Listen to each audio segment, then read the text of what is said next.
Time travel by speed. நம்ம வேகமா travel பண்ணாலே ஃபியூச்சருக்கு டைம் டிராவல் பண்ணலாம்னு சயின்டிஸ்ட் சொல்றாங்க. ஆனா என்னன்னா லைட் டிராவல் பண்ற ஸ்பீடுக்கு ஈக்குவலா நம்மளும் டிராவல் பண்ணோம்னா இது சாத்தியம்னு சொல்றாங்க. ஐன்ஸ்டீனோட தியரி ஆஃப் ரிலேட்டிவிட்டி படி இதை ப்ரூஃப் வேற பண்ணியிருக்காங்க. இதை ப்ரூவ் பண்றதுக்காக ரெண்டு ஒரே நேரத்தை காட்டக்கூடிய அட்டாமிக் கிளாக் எடுத்துட்டு ஒன்னு பூமியிலையும் ஒன்னு ஜெட்லயும் அனுப்பி விட்டாங்க.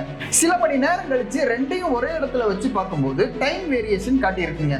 ஆனா இந்த நேர வித்தியாசம் ரொம்பவே கம்மியா இருந்தாலும் ஆனா நேர வித்தியாசம் காட்டினாலேயே சயின்டிஸ்ட் இதை ஒரு டைம் டிராவலுக்கான ப்ரூஃப்னே ஒத்துக்கிறாங்க. இந்த ப்ரூஃப் படி 25 வயசு ட்வின்ஸ் எடுத்துக்கிட்டு ஒருத்தரை பூமியிலையும் ஒருத்தரை லைட் ஸ்பீட்ல போறக்கூடிய ஒரு ராக்கெட்லையும் அனுப்பி வச்சு ஒரு 2 வருஷம் ஸ்பேஸ் டிராவல் பண்ணிடான்னு அனுப்பி விட்டோம்னா 2 வருஷம் ஸ்பேஸ் டிராவல் பண்ணிட்டு வந்த அந்த நபர் பூமியில பார்க்கும்போது இவரோட வயசு 27னும் பூமியில இருக்கிற இவரோட ட்வின்னோட வயசு 47 வயசு இருக்குன்னு சயின்டிஸ்ட் கணிக்கிறாங்க. இதன் மூலமா ஸ்பேஸ் டிராவல் பண்ண அந்த நபர் டைம் டிராவல் பண்ண நபரா கருதப்படுறாருங்க.